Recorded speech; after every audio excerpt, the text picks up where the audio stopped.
Hello, I'm Simon Whistler. You're watching the Today I Found Our YouTube channel, and in the video today, we're looking at why you used to have to use number 2 pencils on Scantrons.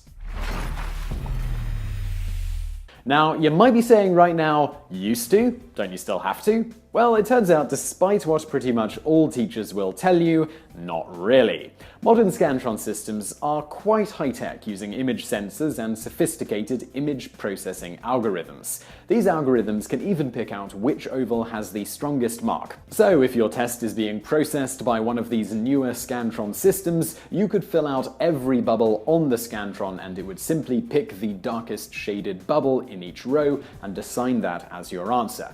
As such, you can use pens, pencils, even printer toner or ink if you want to run your Scantron through a printer to mark all your answers. Pencils are obviously still preferred over pens, giving you the ability to erase your answer.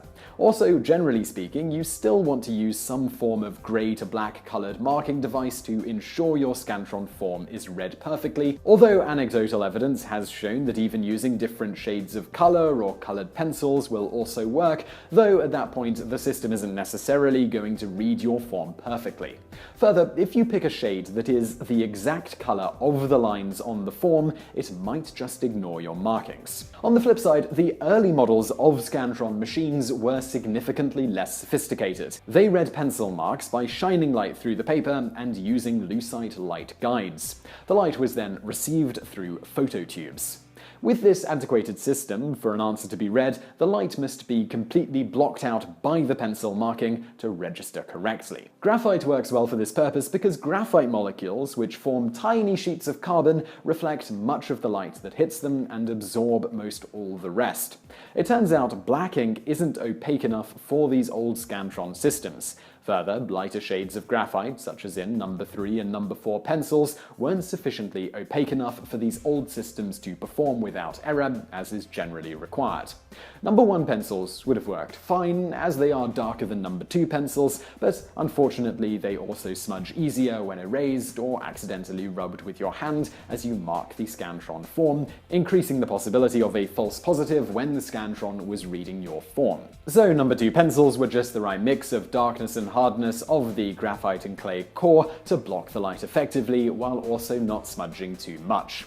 One of the ways you can tell instantly whether whoever is processing your Scantron is using a modern system or not is if the Scantron is double-sided. If so, it cannot be using an antiquated model, as the marks on the other side would interfere with the older system's ability to correctly read the Scantron form. Modern systems have no such problems. Now let's move on to something a bit different and look at why pencil lead is called lead. So in the 16th century, a large deposit of pure solid graphite was discovered in Borrowdale in England.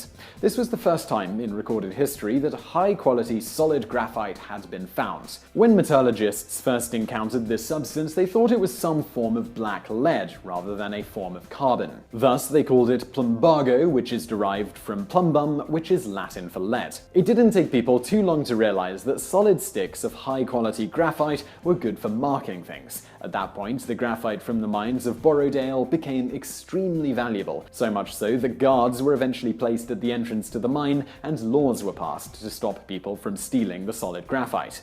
In addition, once a sufficient stock of graphite was mined, the mine itself would be flooded until more graphite was needed. Unfortunately, sticks of pure graphite are fairly brittle, so people started embedding it in various things, such as hollowed out pieces of wood, and also started wrapping it in sheepskin. Thus, the pencil was officially born with a core of solid graphite, which was known back then as black lead. The tradition of calling sticks of graphite lead has endured to this day.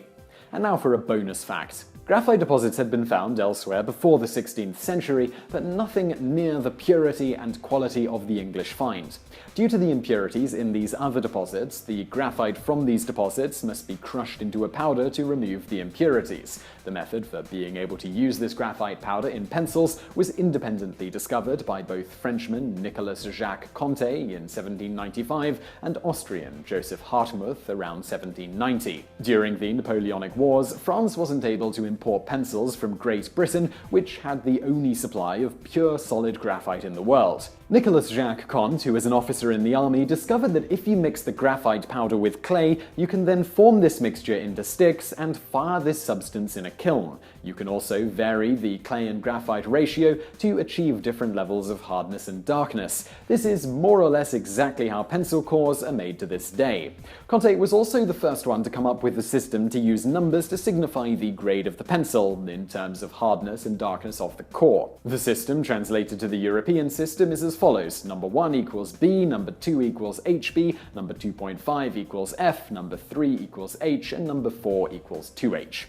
So I really hope you enjoyed that video, and if you did, please do hit that like button below, and don't forget to subscribe for brand new videos just like this every day of the week. Also, over there on the right are a couple of other videos that you might enjoy if you enjoyed this one, and thank you for watching.